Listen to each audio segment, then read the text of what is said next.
नमस्कार मित्रों, जय गौ माता, राधे राधे।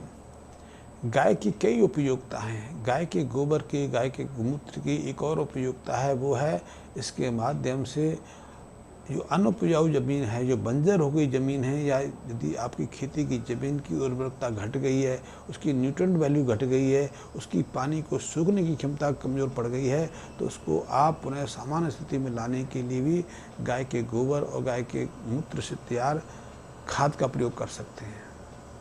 मैं इसको खाद इसलिए कहता हूँ कि आप सीधा सीधा समझ जाएं। मैं तो एक ऐसे चीज़ पे काम कर रहा हूँ और उसमें काफ़ी हद तक कामयाब भी हुआ हूँ। आप उसका प्रयोग भी कर सकते हैं, ट्रायल कर सकते हैं, चाहो तो उसके बारे में अतिरिक्त जानकारी भी ले सकते हैं। और वो जानकारी है, जैसे कि आपने कोकोपैट के बारे में सुना होगा।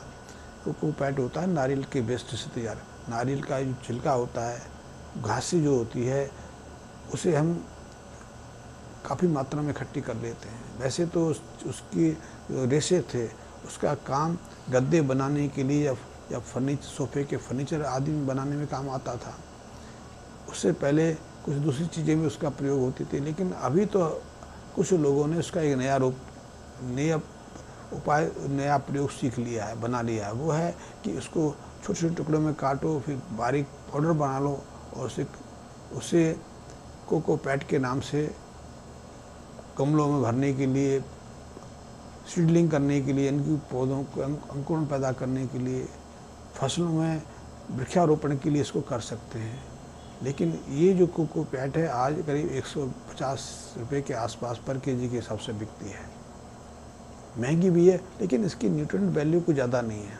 लेकिन फिर भी इसके पानी को संग्रह करने की क्षमता काफ़ी है।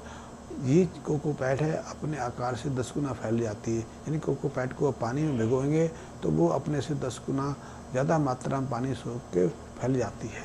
लेकिन उसकी न्यूट्रिएंट वैल्यू बहुत कम है। उसकी में नाइट्रोजन की, फास्फोरस की और पोटासियम की मात्रा काफ़ी कम रहती है। तो उसको पोषकता देने के लिए या तो फिर आपको केमिकल जो खाद है उस पर निर्भर करना पड़ेगा, या कुछ और युक्त अपनाने पड़ेंगे। लेकिन गाय के गोबर, गाय के मूत्र में यह अद्भुत क्षमता है कि यदि उसका सही तरीके से उपयोग किया जाए और उसके माध्यम से ऐसी कोकोपैट ऐसी चीज़ बना के इस्तेमाल किया जाए, तो उसके अंदर जो पौष्टिकता है, उसके अंदर नाइट्रोजन, पोटाशियम, फास्फोरस की जो परसेंटेज है, कोकोपैट की तुलना में कम से कम 5 गुना ज़्यादा है। इसके अलावा उसमें दूसरे तत्व भी रहते हैं, उसमें कई एंजाइम भी रहते हैं, कई बैक्टीरियाज भी रहते हैं। और ये ऐसे बैक्टीरिया हैं जो हमारी ज़मीन के अंदर स्वतः क्रियाएं करके नाइट्रोजन के उत्पादन करते हैं। नाइट्रोजन के अलावा कई महत्वपूर्ण रसायनों का भी उत्पादन करते हैं। और ये रसायन हमारी मृदा के लिए, हमारी भूमि के लिए बहुत महत्वपूर्ण है। इससे हमारी जो रसायनों से जो कलंकित हो गई है, जो बंजर हो गई है, क्योंकि जब हम नियमित रूप से रसायन आधारित खादों का या दवाओं का प्रयोग करते रहते हैं, तो धीरे धीरे उस मिट्टी की उर्वरता, उसकी जीवनता समाप्त हो जाती है।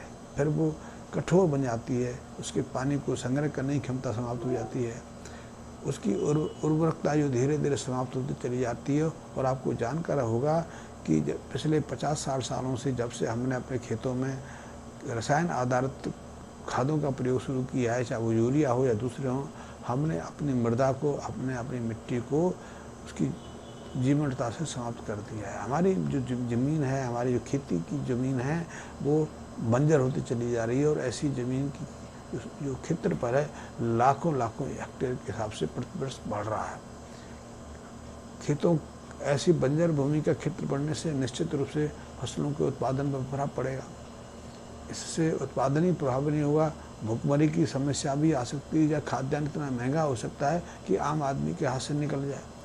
लेकिन इसका हल हमारे पास है। इसका हल एकमात्र यही है कि हम जो पारंपरिक तरीके से जो उर्वरक होते थे, जो खाद होते थे, जो जैविक पदार्थ होते थे, उनका पुनर्निर्माण करके अपनी भूमि में उसका प्रयोग करें। और अपनी भूमि का, अपनी मृदा की जो जीवटता है, जो उर्वरक क्षमता है, उसको फिर से सामान्य स्तर पर लेके आएँ।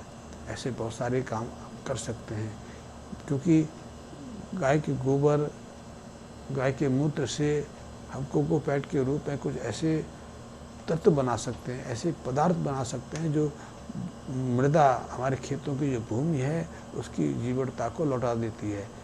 इसके प्रयोग से उसमें जीवाणु का पुनः विकास शुरू हो जाता है। कई तरह कीट पतंगे भी उसमें आ जाते हैं। इस मिट्टी से जो केंचुए हैं, क्योंकि आज आप देखोगे कि अपनी जो खेत की ज़मीन है उसमें केंचुए नहीं मिलते, केंचुए जिंदा दिखाई नहीं देते, तो केंचुए हमने समाप्ति कर दी है। अन्यथा आज से 20 साल पहले के आसपास जब भी बरसात का मौसम होता था तो हर खेत खलिहान में, बाग बगीचे में, कहीं भी केंचुए देखने को मिल जाते थे। एक बारिश हुई नहीं कि केंचुए सड़क पर विचरण करते हुए नज़र आते थे। अब तो केंचुए दिखाई नहीं देते।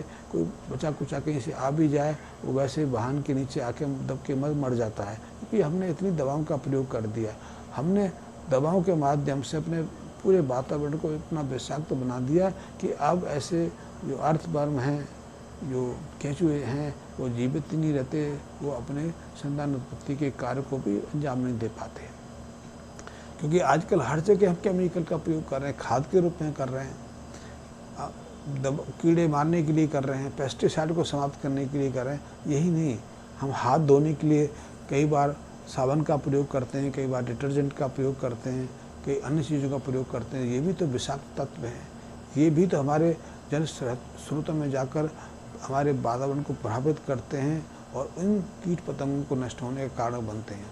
आपको जानकर आश्चर्य होगा कि वैसे तो साबुन से हाथ धोना ये स्वच्छता का मापदंड है, ये स्वस्थ रहने का भी एक मापदंड माना गया है।